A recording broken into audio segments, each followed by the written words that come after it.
So here's my imitation of young Anakin Skywalker right after he said to, what's-her-face, "Are you an angel?" Now he's got to talk to one of these Jawa people. Unka humka bumpa kumpa dumpa.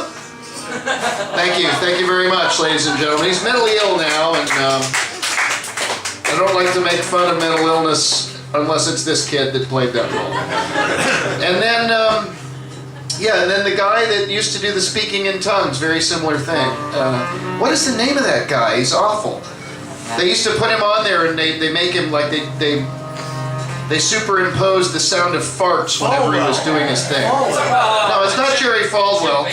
No, it's not Jim Baker. There's so many of them. Reverend, you should know who this guy is. Larry Flint.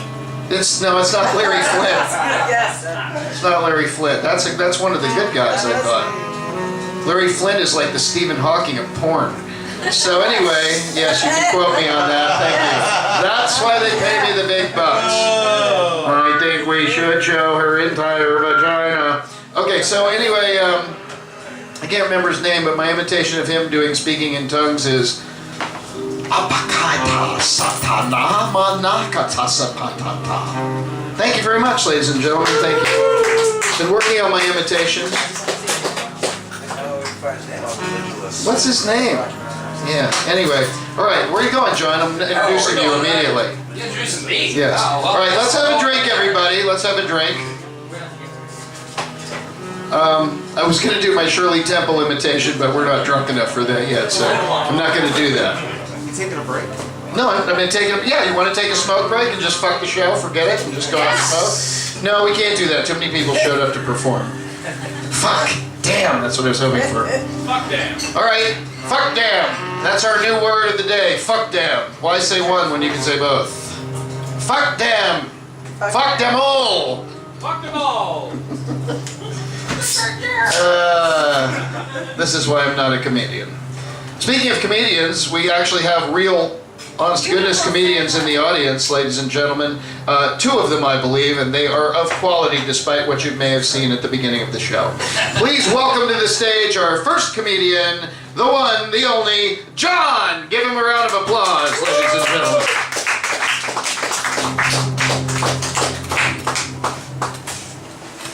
Alright, so I'm actually going to do something a little bit different tonight. I'm going to tell you guys a good old-fashioned campfire story. Which is a dying art, but I'm going to need you guys to help me tell the story a little bit, okay?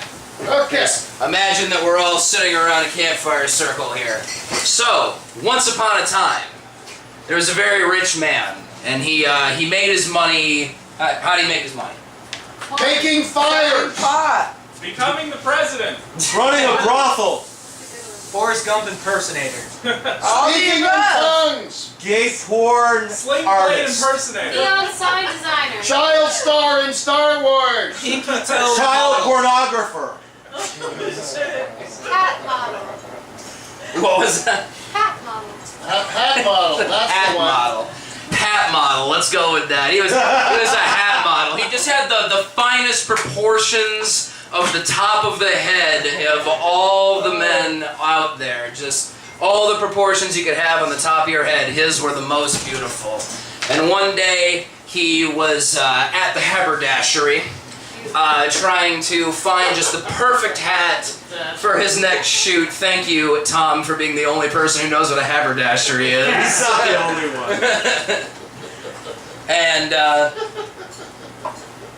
he came around a corner and he saw just the most perfect hat ever. And but he couldn't quite reach it. It was up high on a shelf. He couldn't quite reach the hat. And so he went to ask a sales associate for help. And, the woman was standing away, and he taps her on the back of the shoulder and says, "Excuse me, miss." And she turns around, and what he sees is the most beautiful woman he's ever seen in his entire life.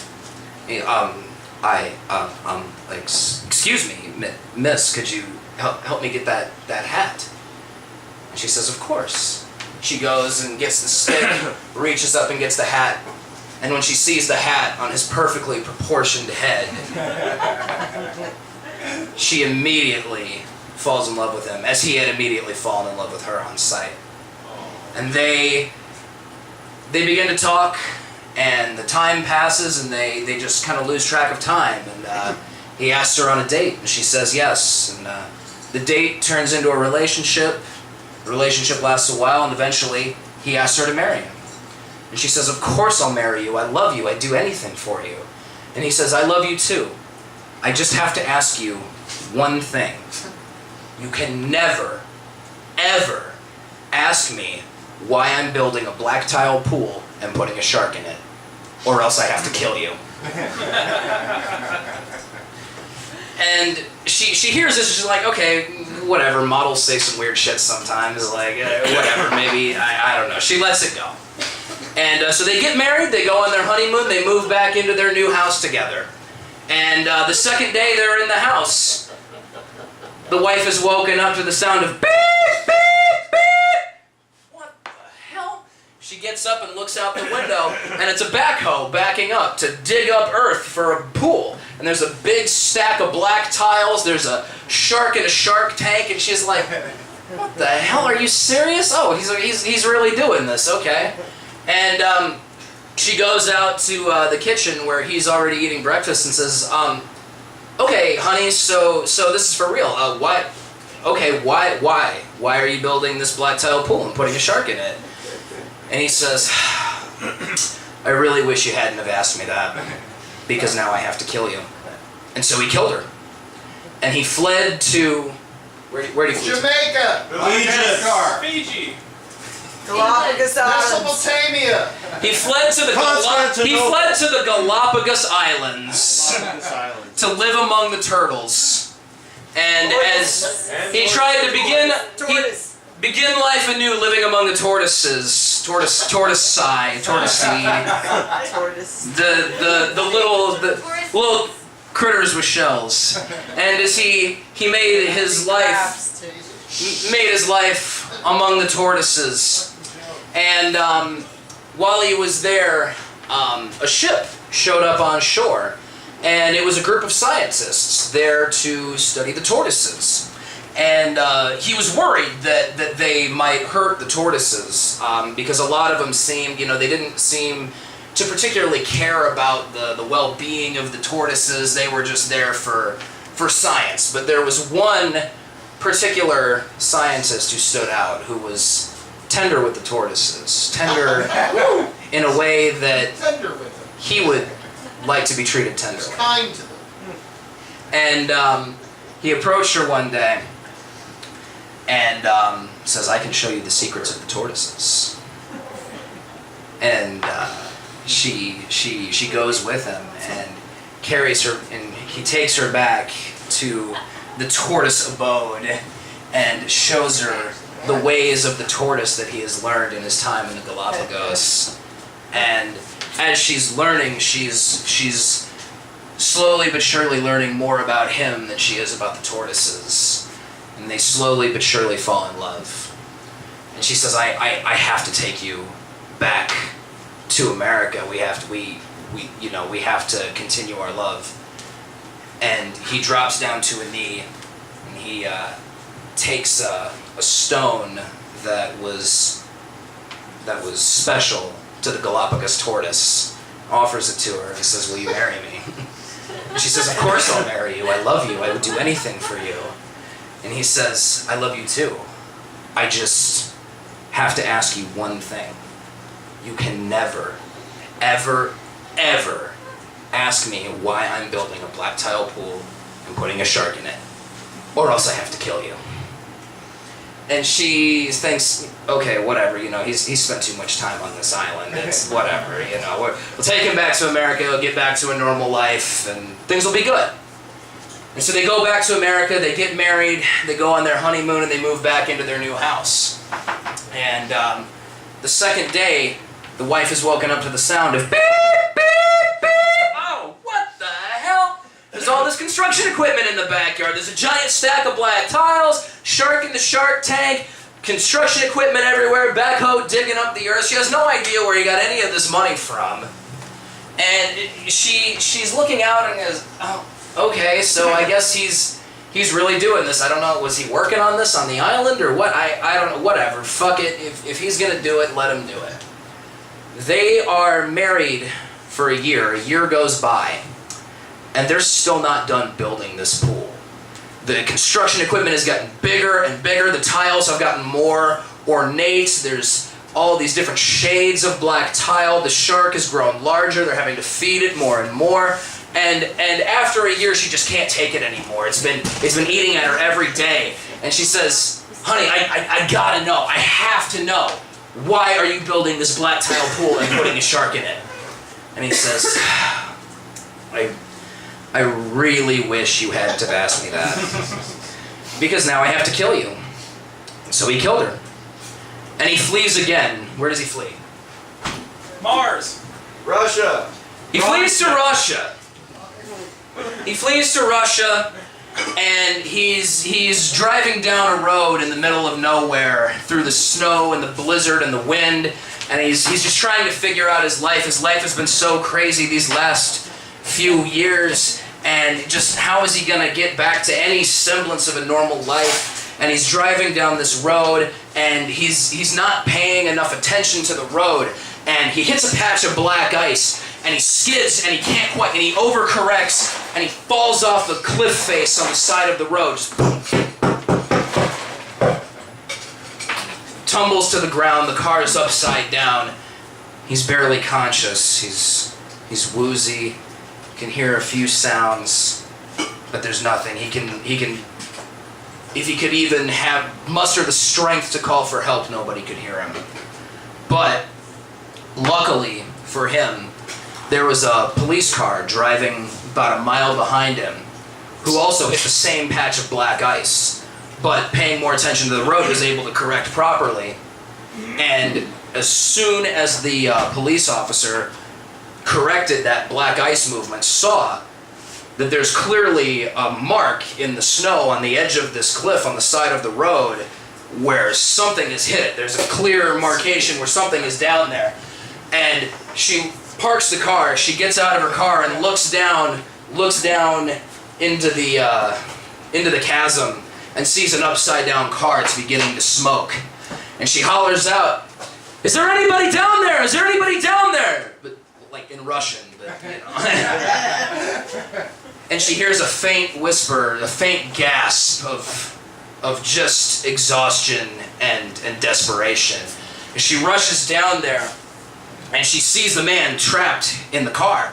And she's like, "Oh my gosh, let me help you." She pulls out a knife and goes to cut the seatbelt out to drag him out. And as he's fading in and out of consciousness, and he sees that this woman is helping him, but he also hears a noise from behind him. And that noise is faint. It's getting louder. It's getting louder. It's getting louder. And it's getting louder. And his heart starts to pump, and the adrenaline starts to wake him up a little bit. And the police officer drags him out. And as that noise from behind him gets louder and louder, he hears, and there's a giant Russian bear standing behind them. Sorry, I can't do a Russian bear accent. That's just a bear. That's pretty. And as they're trying to get up the hill to get back to the road, the bear takes a swipe at the woman, knocks him off of her shoulders, and he drops to the ground and rolls, finds her knife down by the car, and as the bear lunges at the policewoman one more time, his heart has completely woken up from the adrenaline. He picks up the knife, runs over to the bear, leaps in the air, plunges the knife into the bear's head and drags it down, killing the bear. As the smoke from the car is getting thicker and thicker, and it's becoming almost impossible to breathe, but he throws the bear off in one last act of strength. And him and the policewoman, they go hand in hand, rushing up to the top of the cliff to get back to the road. And just as they get to the ledge, the car explodes, and they jump into the road, shrapnel flying over their heads. And then it becomes calm. It becomes quiet. And they turn, and they see the certain death that they just escaped. They see bare guts and blood and shit from the explosion. And they turn to each other and begin to passionately make love right there in the bloody snow. And it's the best session of lovemaking either of them have ever had in their entire life. They're entirely engulfed in the fear of death, but the wonder of life as they make love there in the middle of the snow, on the side of the road, in the middle of the forest. And as they're finishing up, he turns to her and he says, by the way, he knows a little bit of Russian. And he says, this is certainly too quick, but I can't help myself. This is the most amazing experience of my entire life. Will you marry me? And she says, of course I'll marry you. I love you. I would do anything for you. And he says, I love you too. I just have to ask you this one thing. You can never, ever, ever, ever ask me why I'm building a black tile pool and putting a shark in it, or else I have to kill you. And as soon as he says that, her ears perk up. Her expression completely changes. Just wait a minute. I remember hearing about this guy back at the police station. I know who this is. Her sense of love and wonderment turns to hate and disgust, and she immediately pulls her gun from her side and says, get on the fucking ground, you're going with me. We're sending you back to the United States. I know who you are. And defeated, he gets on the ground. She handcuffs him, takes him back to the station. They extradite him back to the United States to stand trial for the murder of those two women. He's tried for murder, he's found guilty, and he's sentenced to death. The day of his execution comes, he's sitting in the electric chair. The warden comes up to him and says, all right, dude, so before we do this, I gotta know, why were you building the black tile pool and putting a shark in it? Spits in the warden's eye, says, fuck you, I'm not telling you why I'm building a black tile pool and putting a shark in it. And he says, all right, that just means I'm going to enjoy this all that much more. He goes over to the handle, pull the switch on the electric chair, and as he's about to pull the switch, the phone rings. It's the governor. He says, you gotta be fucking kidding me. Hello? Yes, this is Governor Scott. I just got off the phone with the President of the United States, and the President says that he needs to know why this man was building a black tile pool and putting a shark in it. Why? Why? Who do you care? The guy's fucking crazy. What difference does it make? He's just a nut job. And he says, that is a direct order from the President, sir. There are only 2 people who have ever asked him why he was building a black tile pool and putting a shark in it, and those people are both dead, okay? This could be a matter of national security. This could be something bigger than himself. The President said that he is willing to offer him a full pardon if he will tell you why he was building the black tile pool and putting a shark in it. And the warden's like, no, you can't, surely you can't be serious. And he says, yeah, I'm serious. That's direct order from the President. Okay. Hangs the phone up, goes back to the man in the electric chair and says, all right, buddy, look, it's your lucky day. I just got off the phone with the governor. He said the President is going to pardon you if you tell me why you're building a black tile pool and putting a shark in it. Spits in his other eye. Fuck you, I'm not telling you I'm building a black tile pool and putting a shark in it. And he's like, listen, dude, I don't think you understand. You're going to die today if you do not tell me why you're building a black tile pool and putting a shark in it. You just tell me. Just tell me why. And you're a free man. You walk out those doors today. All you have to do is tell me why you were building a black tile pool and putting a shark in it. And he gets real quiet. He sort of averts his gaze. He looks down. He looks side to side. He's in deep thought, and he looks up to the sky as though he's looking for divine guidance. A single tear rolls down his eye. He looks up at the warden and he says, I'm sorry, I can't tell you why I'm building a black tile pool and putting a shark in it. And so they killed him. And now we will never know why he was building a black tile pool and putting a shark in it. Thank you very much. I kind of know why he was. I kind of guess why you would want to have a black tie over pole and put a shark in it. Based on who this guy is. Good job. Kind of get it. It's no coincidence that at the conclusion of that anti-joke, which was the longest joke in the history of the Tabernacle, it's no coincidence that at that moment, our evangelist Granny returned to the Tabernacle at the moment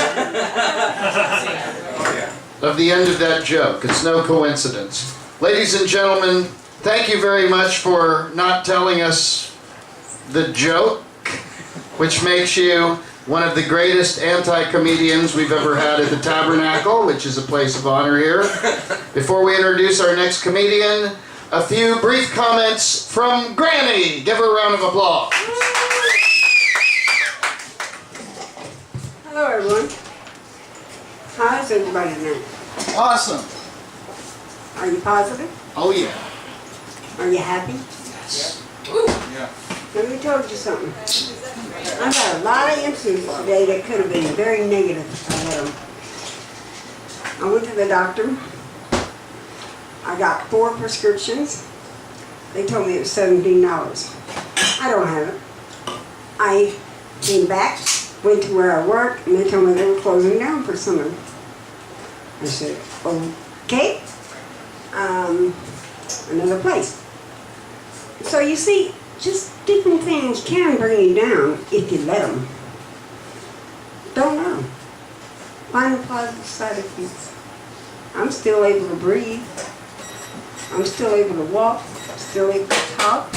And still can do the splits. And I'll be 72 next month. So you see, life's too short to let things bring you down. And you're too good of a people. And I miss all y'all. And I love you very much. God is so good to us that we have to be good to ourselves. Stay positive, everybody. Love yourself enough to be happy. I love y'all. Granny, everybody.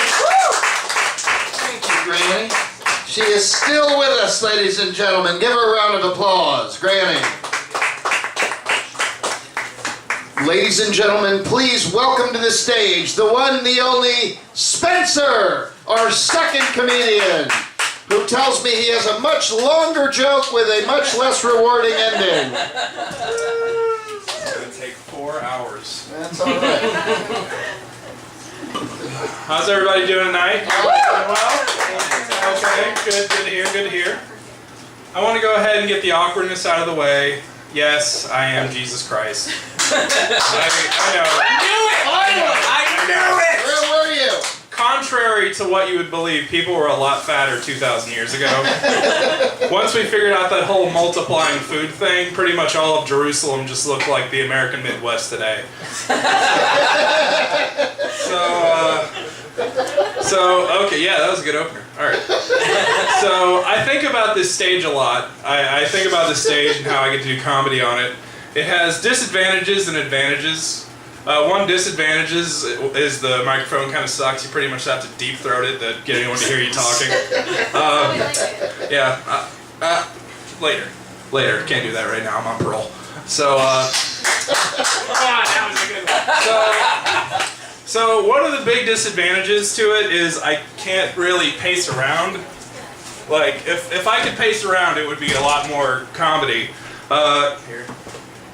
Come face over here. If we could, if you could get a treadmill up here, that would be perfect. But then I wouldn't be able to do the fat jokes, which sucks. The biggest advantage to this stage is at any moment I can just go, you know what, screw you guys! I didn't see it coming. Don't worry, it's not over.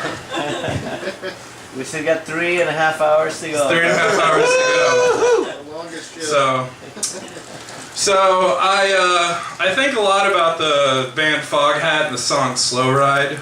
Yeah. And I wonder if they ever wanted to play it slower and more melodic, the way the song's supposed to be heard.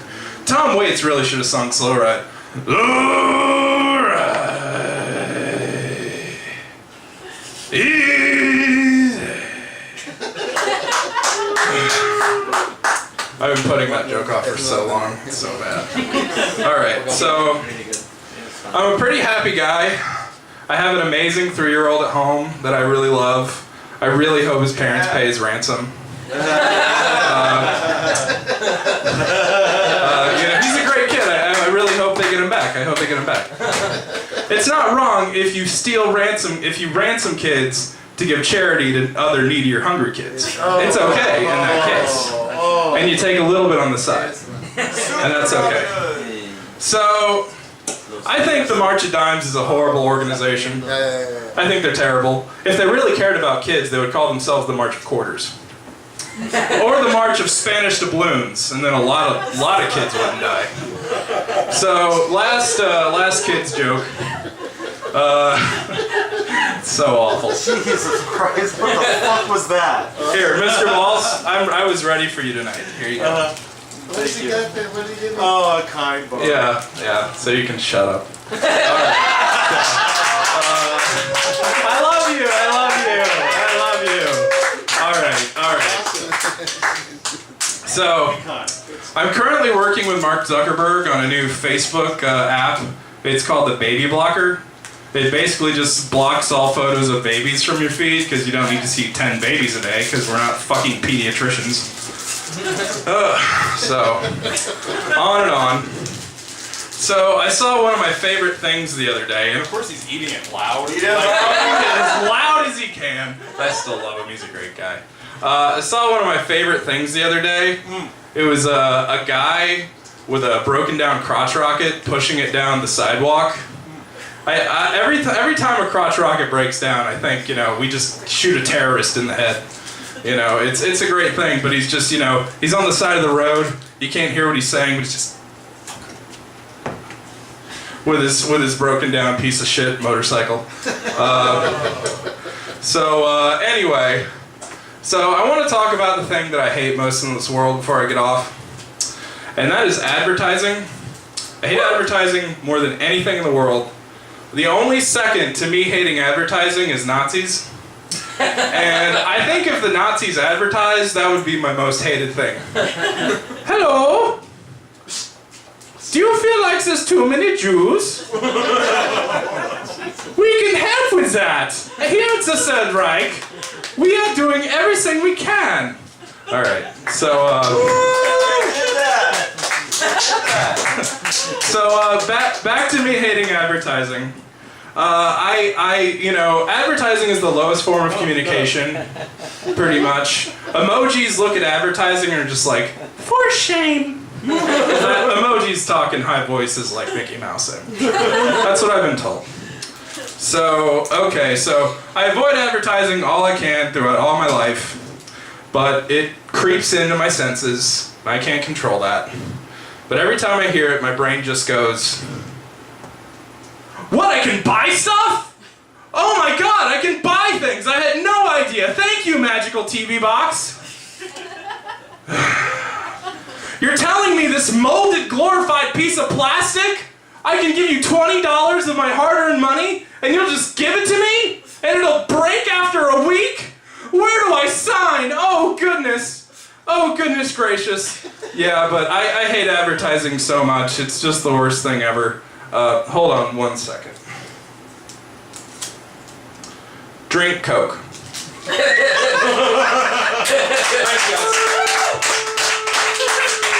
for everybody. Give them a round of applause. Love it. Thank you. Love it, hits, yes. Tabernacle of Hedonism continues. Good. Henry making a surprise appearance and a disappearance from all the way from Belize, as I recall. Yes. I was near you. I was in Mexico for a minute. Come anytime you want. Yes, I will see. We'll put me on the boat, right? Tomorrow.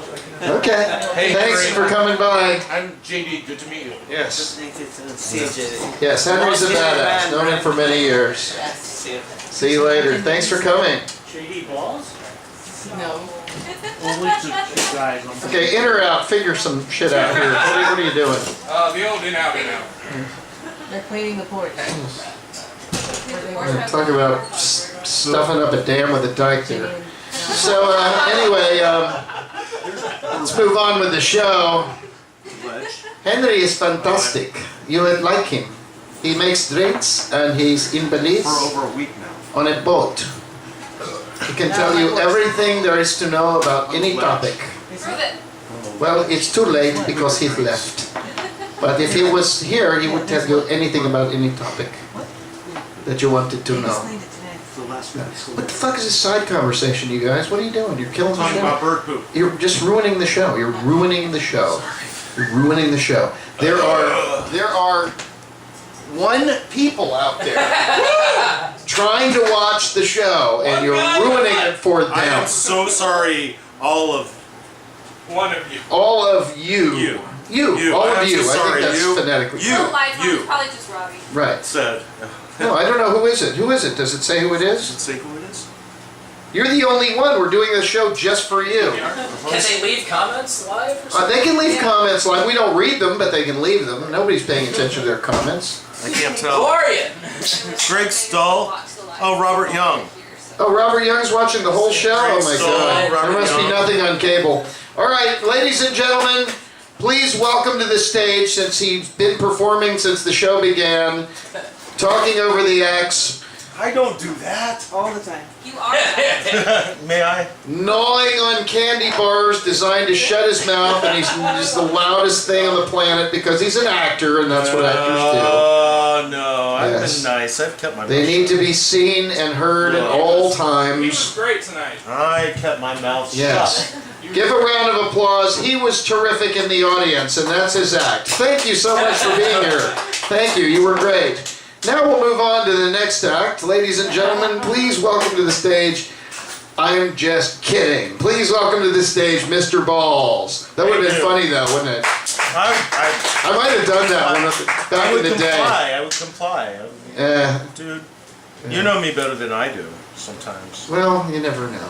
No, you know. By the way, this show is brought to you by PBR, the punk of beers. Gainesville, No. Florida, home of the Fighting Gators and the Brain Institute. 72. Nobody drinks more PBR during Fest than we do. 72. And now, here he is, the one and only Mr. Balls. Yeah. For me?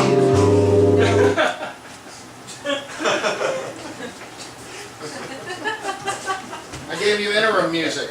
I love that. Thank you. Thank you, Tom Miller. Yeah, it's Tom Miller. professional. Ladies and gentlemen, Tom Miller. Thank you. I have to move this because I have to get close to the mic stand. So it can hold me up.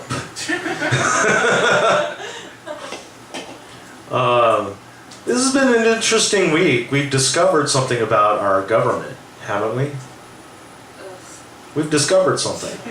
And what we discovered was that they don't know how to read. I mean, it's as simple as that. And where the fuck is Kellyanne Conway right now? Does anyone know? Where in the world? Who has seen? When is the last time we've seen Kellyanne Conway? That's not. Is Kellyanne Conway actually? She sort of disappeared completely, which is kind of a nice thing, She's in a basement you know? somewhere. Yeah. Says a lot about With feminism. Biggie and Tupac. When you shut the biggest, the biggest issue against feminism, when you just shut it down, then it starts to mean something else. What the hell are you talking about? Follow me here. Feminism is not equality. It is not. Feminism is not about equality. It is about the general idea that women are better than men. Which is not untrue. Women have the children. Women do the bleeding thing every month, which we're familiar with. We've been talking about it like for the last couple of years, right? Sorry. Can I have a knife? I don't know what that please? is. I'm just trying to make sense of it for you. And to help without mansplaining. Because I feel like you think I'm mansplaining. I'm not, I am mansplaining. I'm mansplaining to the men. Let him get there on his own. I'm mansplaining to the men, my dear love. Yeah, just one. Yes. The bleeding thing? I really don't want to go into it more than that. Because I'm a gay man and I'm just not really interested in talking about what that is. Okay. I'm omitting it from my, Continue. I will withhold yes. Equal time I'm on the stage. purposefully No, just side. omitting it from my work Continue. tonight, yes. Oh, God, help me. To point out that Tom Miller has invited no women. We to the all stage. know what it is. Why would I build a black tile swimming pool and put a shark in it? Because you're fine. We don't know. I wonder. Yeah. So, Fine, no, Kellyanne Conway, like totally like missing, what right? reason is there? Totally missing. Missing in action. And now we get a chance to see feminism for what it truly is, like women who are feminists that actually fight for a cause that is truthful, right? That Kellyanne Conway just agreed with everything that President Trump has said. She just agreed with him. She supported him. She was out there in front because he wanted women to think that he cared about them.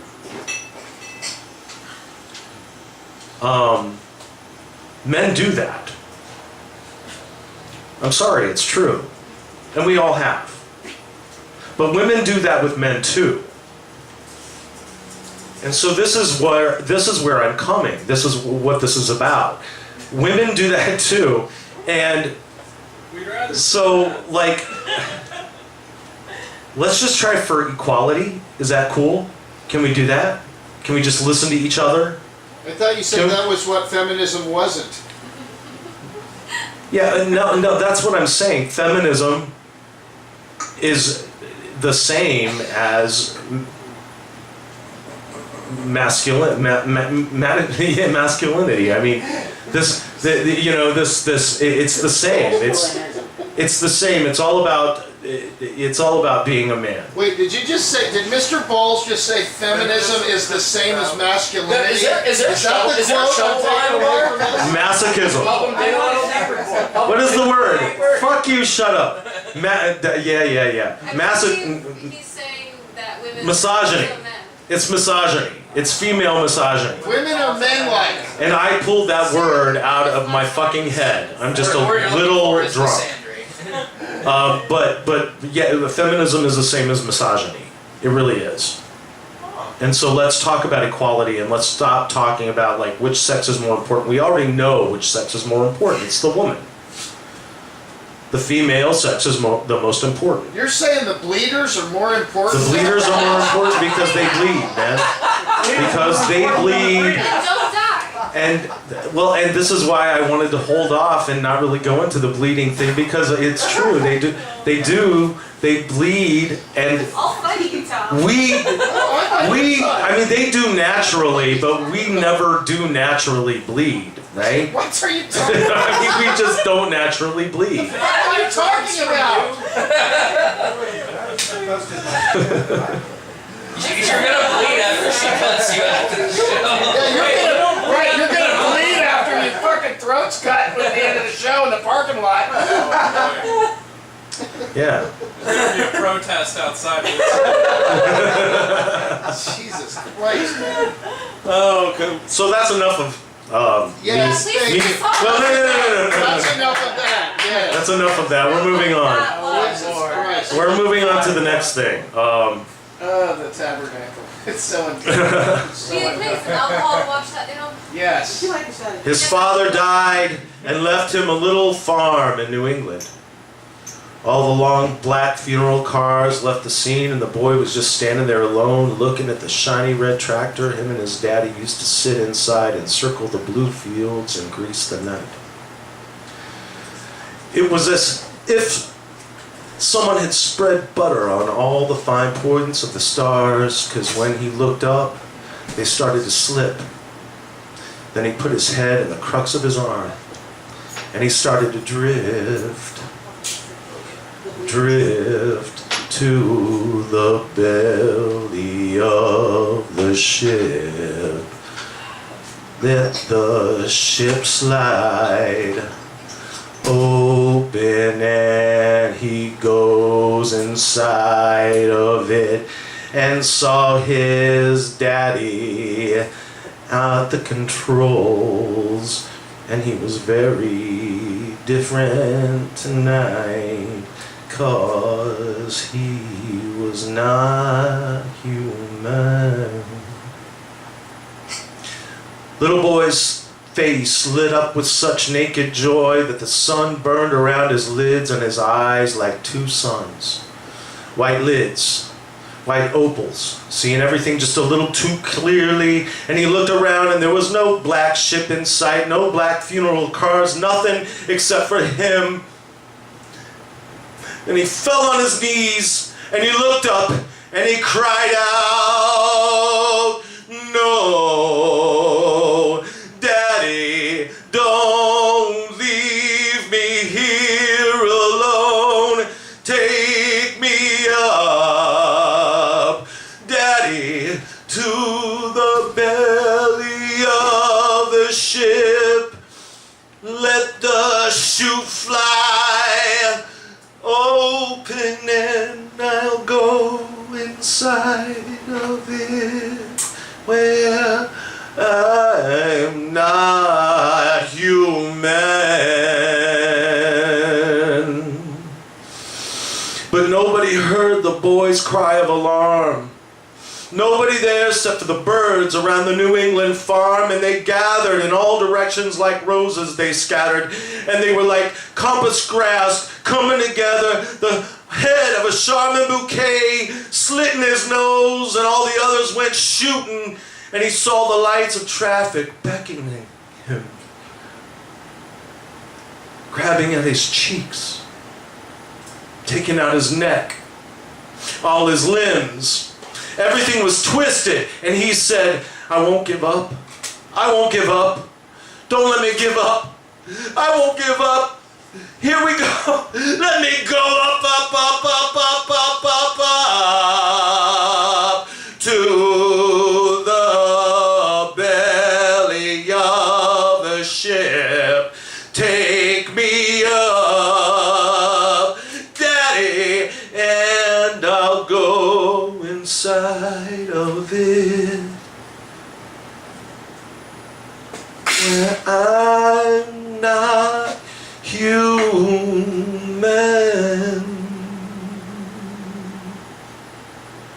I'm not human.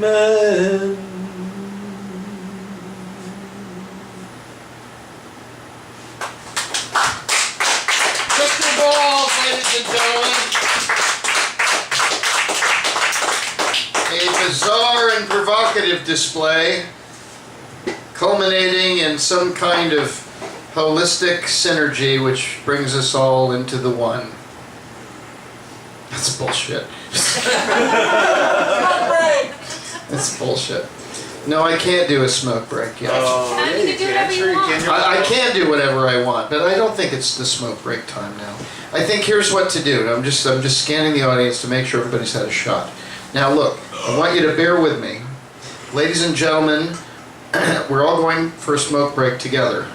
Yeah. Yes. After we agree, we have heard from the one and only, our political correspondent, John Wasser. Give him a round of applause. And then we will have a smoke break.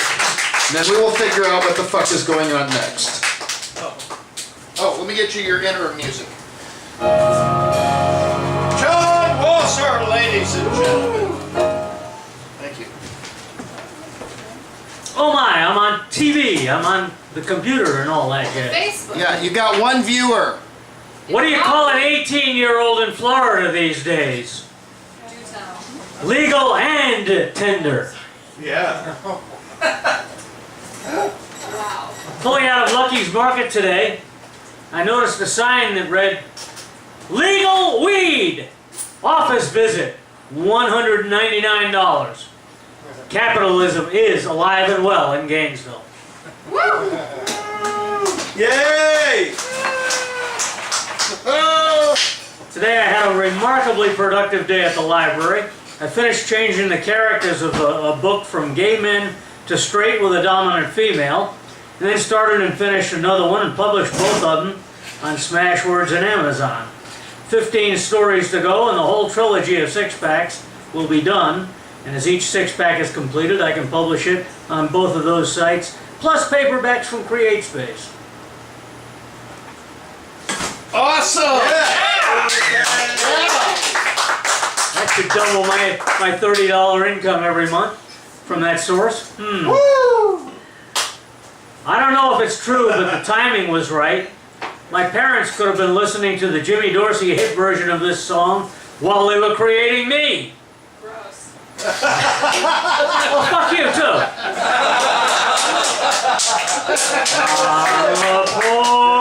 Amapola, lindissima amapola,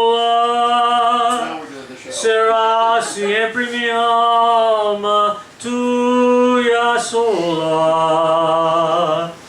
Yo te quiero, amar niña mía, igual que amo la flor, la luz del día. Amapola, lindísima amapola, no seas tan ingrata, mírame. Amapola,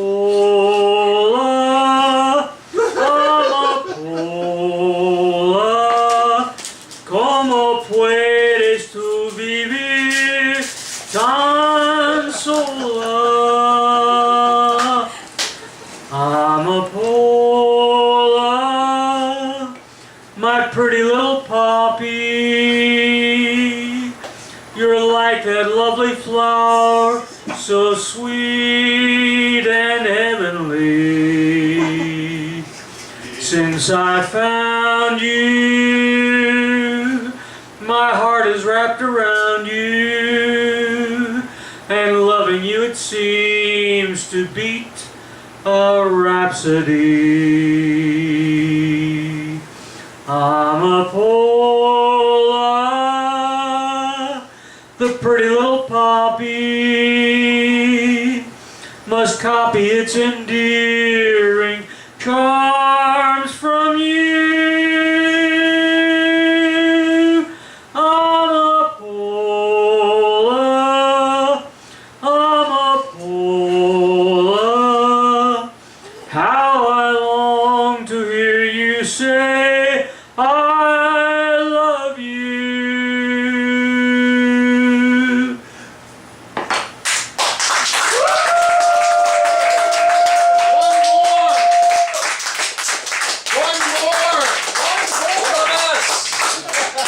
One whore, what? One whore! Well, it was all that I could do to keep from crying. Sometimes it seemed so useless to remain. You don't have to call me darling. Oh. Darling, you never even called me by my name. You don't have to call me Willing Jennings. You don't have to call me Charlie Pride. And you don't have to call me Merle Haggard anymore. Even though you're on my fighting side. And I'll hang around as long as y'all will let me.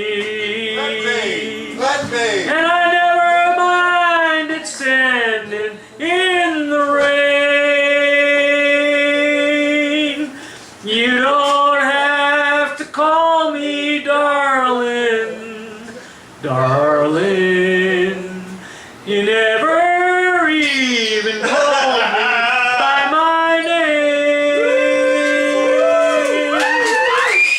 Well, I've heard my name a few times in your phone book, and I've seen it on signs where I played, but the only time I know I'll hear David Allen call is when Jesus has his final judgment day, and I'll hang around as long as y'all will let me. Let me. And I never minded standing in the rain. But you don't have to call me darling, darling. You never even called me by my name. Well, a good friend of mine named Steve Goodman wrote that song. He told me it was the perfect country and western song. I wrote him back a letter. I told him it was not the perfect country and western song because he hadn't said anything at all about mama, or trains, or trucks, or prison, or getting drunk. Well, he sat down and wrote another verse to the song, and he sent it to me. And after reading it, I realized that my friend had written the perfect country and western song, and I felt obliged to include it on this album. The last verse goes like this here. Well, I was drunk the day my mom got out of prison, and I went to pick her up in the rain, but before I could get to the station in my pickup truck, she got run over by a damned old train. And I'll hang around as long as y'all will let me. And I never minded standing in the rain. And you don't have to call me darling, darling. You never even called me. Well, I wonder why you don't call me. Why don't you ever call me by my name?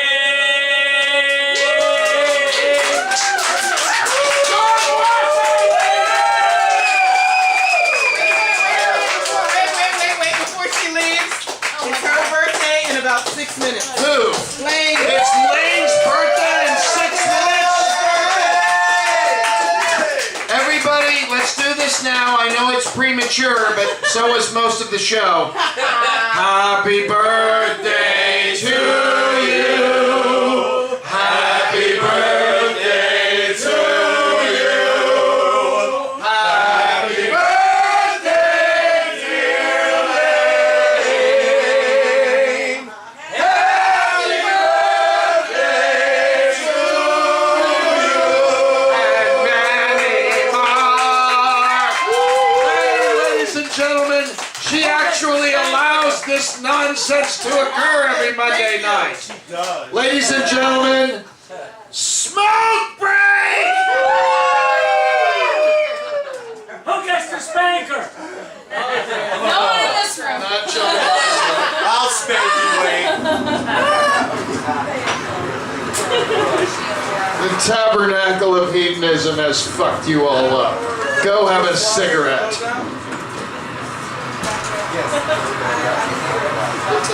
Oh, you ever had people screaming at you on stage? Put it on! Good Lord. You've not seen the Tabernacle. I think that's why it's a really good comedy. This was the Tame Show. He told a lot of jokes instead of just It's one. been worse and it's been better. It's definitely some weird. Yeah, it was pretty good. This isn't bad for movie. It's pretty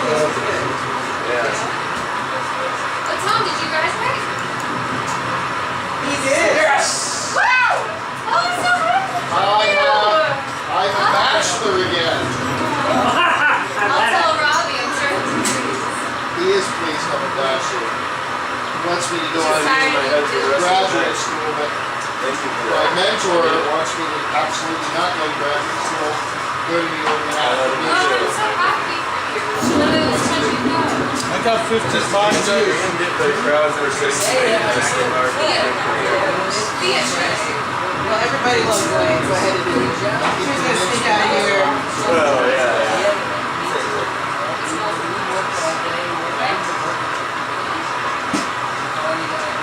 Your show's opening this weekend, right?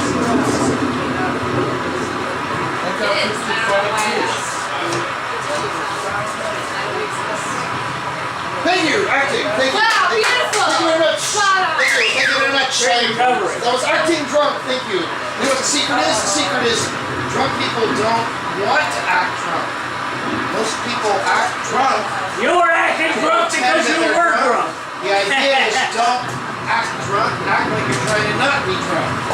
Bam! I just gave it to you. But here's the real $5. challenge. Can you act sober?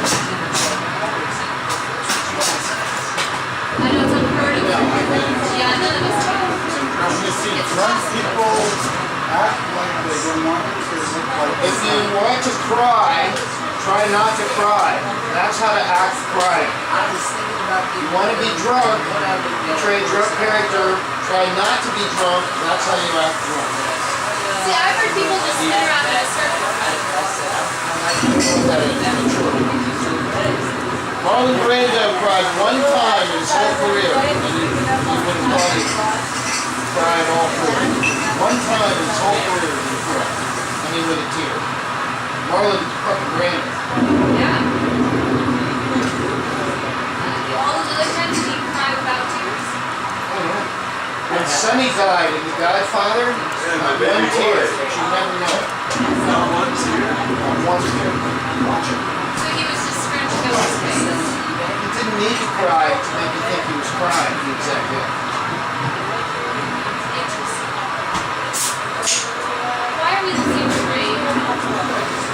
Cry, indeed. But legitimately, why? Would you like me to change it? No, I just wanted to know your perspective of it as a sound designer. Sound designer. Why did you choose this one? Likes to smoke a lot. I like your interpretive Anything dance else? of an answer. He controlled it. Better than rain. It's gonna be like, there's a guy that works in Silence is